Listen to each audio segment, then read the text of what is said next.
Привет, меня зовут Пол, и моя цель изменить твой английский раз и навсегда.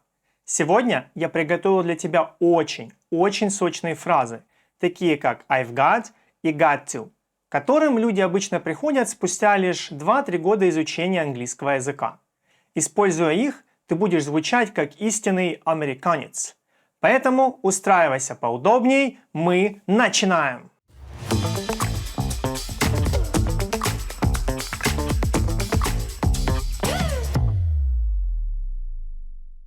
I've got – это фраза, выполняющая роль глагола have.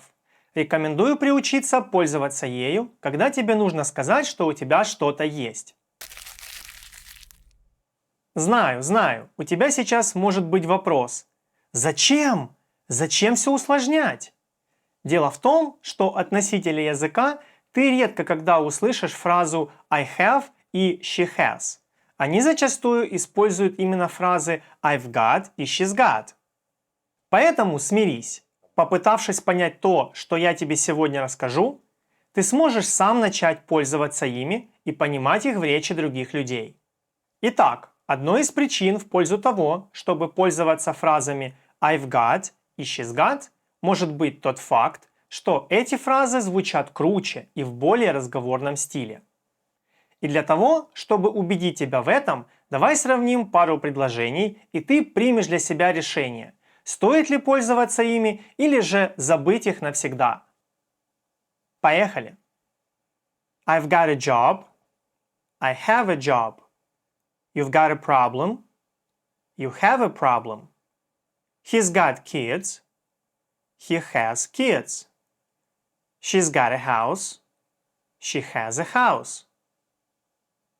Что скажешь? Согласись, I've got и she's got определенно звучат на порядок круче. Если ты с этим согласен, то переходим дальше. Если же ты все еще глубоко уверен, что это будет лишняя трата твоих сил, то смело закрывай данный урок и переходи к следующему. У тебя есть пару секунд подумать. Ты еще тут? Тогда время разобраться с синтаксисом фраз I've got и she's got, чтобы знать, откуда они берут свои корни. Важно понимать то, что во фразах I've got и she's got слова have и has всего лишь выполняют роль вспомогательного глагола, который ничего не значит, и мы не должны переводить его как «иметь». Глагол got, в свою очередь, это ранее нам известный глагол get, только в прошедшей форме, который в данной конструкции переводится как глагол have – «иметь». Фишка в том, что предложение I've got и she's got построены исходя из принципов грамматики совершенного времени present perfect, которые обычно используются для описания прошлого, но в данном случае их значение будет в настоящем. Ладно, не буду тебя больше перегружать лишней информацией. Давай лучше вместе попробуем использовать фразы I've got и she's got на практике. Для начала тебе просто нужно почувствовать ритм этих фраз. Сперва мы читаем простую форму с have и has слева, а затем более сложную с I've got и she's got справа. Давай попробуем. I have a job. I've got a job. You have a problem. You've got a problem. He has kids. He's got kids. She has a house. She's got a house. Неплохо, но это была только разминка. Теперь ты должен изменить предложение на have got или has got самостоятельно. Обращаю твое внимание, произносим слово как got, а не got. За дело. I have a father. I've got a father. I have a mother. I've got a mother. I have a brother. I've got a brother. She has a sister. She's got a sister. She has friends. She's got friends. She has a family. She's got a family. Отлично! Ты большой молодец. Помни, пользуйся фразой I've got хотя бы в позитивной форме с местоимением I. Все остальное пока не столь важно. Между прочим, специальный лайфхак для тех, кому все еще сложно использовать I've got. Лайфхак следующий. Убери have и просто оставь глагол got. Звучать будет почти так же, как и полная форма, но проблем с построением и произношением у тебя будет намного меньше. Ну шо, я сделал все, что смог. Теперь дело только за тобой. А мы переходим к следующей части нашего урока. В общем, чтобы сделать негативную форму с сегодняшней конструкцией, берем позитивную форму и добавляем ко вспомогательному глаголу have или has отрицательную частицу not. Например, I've got a job, I haven't got a job, you've got a problem, you haven't got a problem, he's got kids, he hasn't got kids, she's got a house, she hasn't got a house. Думаю, тут все ясно. Стандартное отрицание по типу глаголов to be, isn't и aren't. Идем дальше.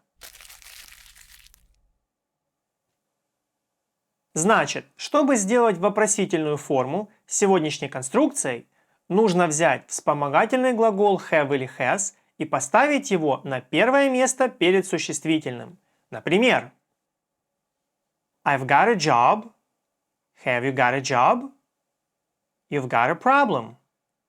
Have you got a problem? He's got kids. Has he got kids? She's got a house. Has she got a house? Думаю, тут тоже проблем быть не должно, так как это стандартный принцип построения вопроса со вспомогательным глаголом на первом месте. Смотри. Я не до конца уверен, что с практикой отрицательной и вопросительной форм будет так же гладко, как и с позитивной формой. Но пытка не пытка, давай попробуем. В этом задании у нас будут простые предложения с глаголом have, которые нужно будет изменить на негативную или вопросительную форму фразы I've got. В начале примеров будут знаки минус или вопрос, которые подскажут тебе, в какой форме нужно изменить предложение. Выполнять будем вместе. Поехали! I have a father. I haven't got a father. I have a mother. I haven't got a mother. You have a brother. Have you got a brother? You have a sister. Have you got a sister? I have friends. I haven't got friends. You have a family. Have you got a family? Красавчик! Уверен, ты справился. Но расслабляться рано. На очереди у нас еще одна очень крутая фраза с глаголом get. Надеюсь, у тебя еще остались силы. Короче, с фразой I got to буду очень краток. Глагол need, нужно, нуждаться, знает почти каждый. Поэтому, если хочешь сказать о вещах, которые тебе нужно выполнить, то используй комбинацию I got to плюс еще один глагол действия. Например, I got to work. Я должен работать. I got to get money. Я должен зарабатывать деньги.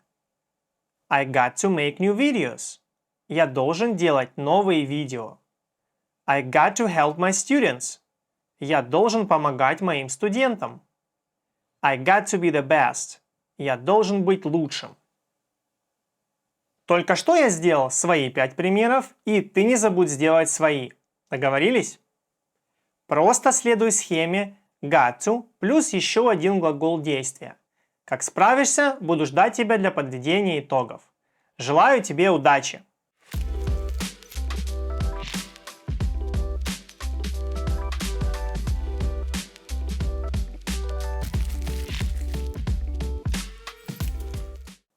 Прекрасно! Сегодня ты выучил и попрактиковал такие две супер полезные фразы, как I've got и got to. И убедился в том, что вполне реально начать неплохо говорить, пользуясь лишь одним глаголом get. Ну шо, добро пожаловать в мой мир, где английский довольно простой и понятный. Я желаю тебе никогда не терять энтузиазма. У тебя все только начинается. See you next time! Друг мой, если тебе понравилось данное занятие, а также мой подход к изучению английского языка, то я приглашаю тебя стать моим учеником. Свяжись со мной и записывайся на индивидуальные, парные или групповые занятия. Всевозможные варианты связи ищи в описании под этим видео. Но если ты из тех, кто привык всего добиваться сам, то приобретай мои методички и достигай поставленных целей быстрее и эффективнее. Благодарю за внимание, всех благ!